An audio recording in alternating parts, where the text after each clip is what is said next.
strictly medicinal Materia Medica video on Ashitaba Angelica Keiskei koidzumi in the family Carrot, the Apiaceae.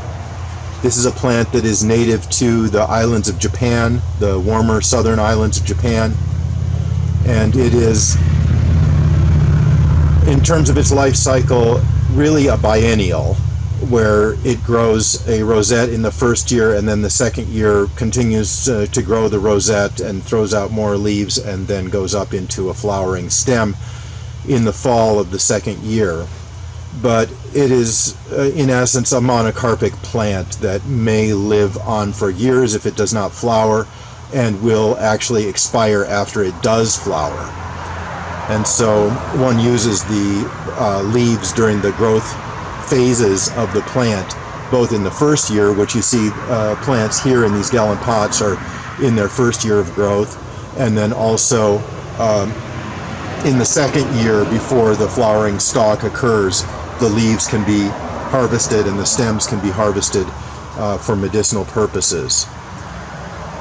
This is the most edible of all the angelicas. The stem and the leaf are fairly tasty, and you could just go in and pluck one of those off and then eat the stem and the leaf. That's a standard way of partaking of the medicine. They call it tomorrow's leaf, which means that if the plant is planted in a good composty medium and has plenty of room to spread its taproot, and then also has plenty of nutrients and plenty of water, then, well, a leaf harvested today will re-emerge tomorrow. So you can sort of have your plant and eat it too on an ongoing basis. In the second year, the plant goes up to seed, and the seed is born on typical carrot-like umbels, although they're rather large in comparison to, for instance, a wild carrot. In any case, the plant produces multiple flattened sort of bivalve seeds that actually each one splits apart into two viable seeds, and these can be sown on the surface of moist soil in the midwinter, and they will germinate as the ground warms up. Or a better way to approach it probably is to put the dried seed into a moist medium in the refrigerator for 30 days duration, then take it out and plant it on the surface of the soil in a warm greenhouse. And you'll get germination and growth after 15 days of warm treatment. So this is a fairly well-tested manner in which the Ashitaba seed can germinate and grow in standard horticultural conditions, but it does also self-seed in the right conditions, and that's why I stipulate that you could actually plant the seed dry as it is in cold soil, and then germination occurs as the ground warms up. Practically, the plant is the source of an incredible life force and vigor.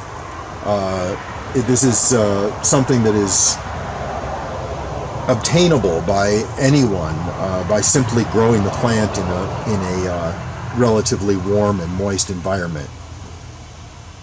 The plant imparts this life force and vigor into its medicine.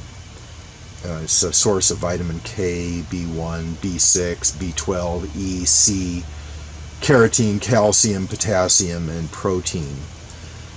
It is one of the few sources of vitamin B12 in the plant kingdom, and this is a vitamin that's normally obtained more through eating meat products, and so for vegans and vegetarians it can be very useful to have some Ashitaba around. Ashitaba is also the source of this yellow sap, which you can sort of see shining through some of the leaves there. As the leaves senesce a little bit, it becomes more obvious the chalcone content is there. and this is a kind of a pigment sap that's in the plant, and known as a chalcone. And so the chalcones are responsible for some of the antibiotic kind of effects of the plant. And in fact, the plant is used for treating Staphylococcus infections in human beings, and it has been shown in vivo to have antibiotic activity against drug-resistant Staphylococcus, the SARS that is a big killer in our hospitals. So it's a botanical that has a lot of potential in terms of supplanting more purified modern drugs with a scenario that is effective for control of Staphylococcus. The plant, when consumed fresh, also has a lot of micronutrients in it, and you get a lot of dietary fiber when you eat the plant, and so that helps in terms of moving toxic metabolic waste out through the gut. This is a method that the herb uses to scour toxins out of our system. The herb also has a normalizing influence. It is somewhat adaptogenic in this way, especially on the blood pressure, blood sugar, and diabetics may find that they need to use less insulin if they take Ashitaba. And then also high cholesterol. It has a normalizing effect on high cholesterol. So it has a very invasive blood cleansing kind of activity to it. Ashitaba also helps repair nerve damage. It helps detoxify the liver. Therefore, it's used in treating skin conditions such as eczema and psoriasis. Also, disorders of the gastrointestinal system, hepatitis, cancer, anemia, chronic fatigue. People are employing the herb to ameliorate the symptoms and help cope with these serious conditions. Of course, it makes sense to be in touch with a primary healthcare physician who can make appropriate recommendations when faced with life-threatening diseases of this sort. But Ashitaba is often used as an adjunct therapy to provide a lot of micronutrients and some really impressive chemistry as well in terms of its chalcone content. So let me show you a little bit more of a few plants that are in the greenhouse here, just so you can get a little bit more perspective as to what the plant can look like. And these, this will be a little crazy here. There we go. These ones over here in the flats, the small ones, are actually red-stemmed Ashitaba that comes from one of the more northerly islands in the Japanese archipelago where Ashitaba does grow. And so I have a hope that these might be even more potent medicinal content than the typical yellow type. Green type, which also shows these kind of yellowish colorations of the chalcones coming through. And so then over here there's there's some more here. These are more or less the ones that we would put in a package going out to a customer. They're nicely grown on, and they're in these really great pots like that. So those are well rooted and ready to go. And then over here we have, this is a kind of a funny place for one, but anyway, it's sort of stuck off by the water tank, and that's a flowering mature individual.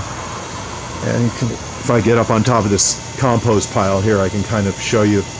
Okay, there's the umbels there. I don't know how close we can get into it, but there's the flowering umbels there, and some seed pods coming on.